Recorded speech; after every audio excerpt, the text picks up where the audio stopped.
I don't think we can afford to ignore what's going on right now in our federal government. So the latest out, we know that Musk and the Doge children went into every department and accessed their data sets. Initially, they were digging around and using AI to cut government funding, but it's become clear now that the goal has been to amass and merge these different pots of data into one database. Trump has now tapped tech billionaire Peter Thiel's Palantir to head up that master database.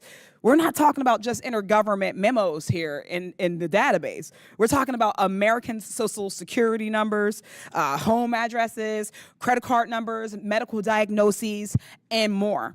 All that information would just be in one place, and then they're going to unleash opaque algorithms that no one understands but them. So they'll be able to do whatever they want, and we are supposed to just trust that they're working within our best interest. And we probably won't conduct much oversight because we haven't been able to bring Elon Musk or anybody associated with Doge into the Committee on Oversight and Government Accountability.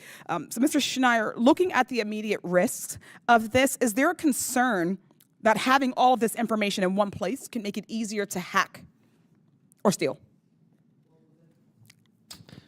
Well, that is the fear, that we keep this data separate for partially security reasons. I mean, there's a reason why that when data is shared between agencies is done under certain rules and why there are security protections around the data.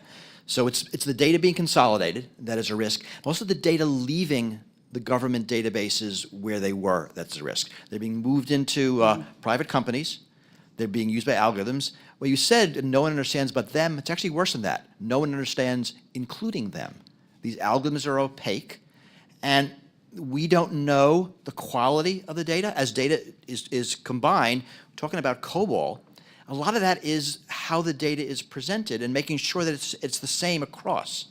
In my initial statement, I talked about that story about 150-year-olds getting Social Security. Yes. That was a problem with understanding how the COBOL was encoded. Certainly. And if you don't know that, you're going to have bad inferences that no one's going to understand and no one's going to check. Thank you. So beyond the concerns with the data all being in one place, less secure place, we also need to be concerned about with what Trump and these tech billionaires are going to do with that data. Just very quickly, in yes or no's, Mr. Schneier, could an AI system theoretically be used to decide if someone qualifies for Medicaid?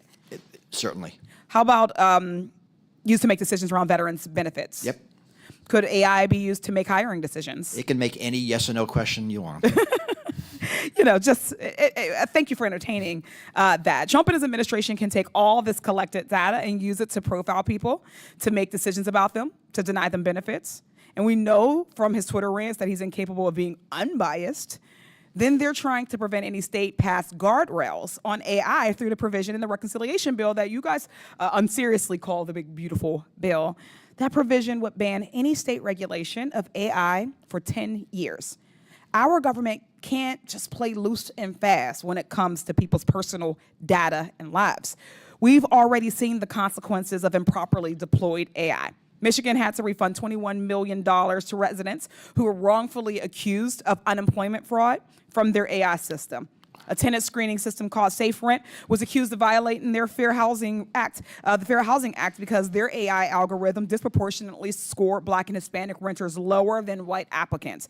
Most of this technology is still so new and needs time to be vetted and improved. Look at what happens when AI is used just in government reports.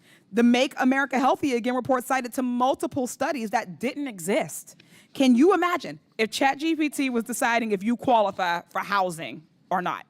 That's not to say that all AI is bad, but it is dangerous to work quickly. When you move fast and break things in the government, people get hurt. Carnegie Mellon University, which is in my district, has a Center for AI Standards and Innovation and has been working with the National Institute of Standards and Technology to make a methodical approach to assessing the benefits and risks of AI models, thinking about the ethics of AI. Work like theirs is vital to ensuring that AI programs are used safely, accurately, and without bias to the best of our ability, recognizing that a society without biases is far off.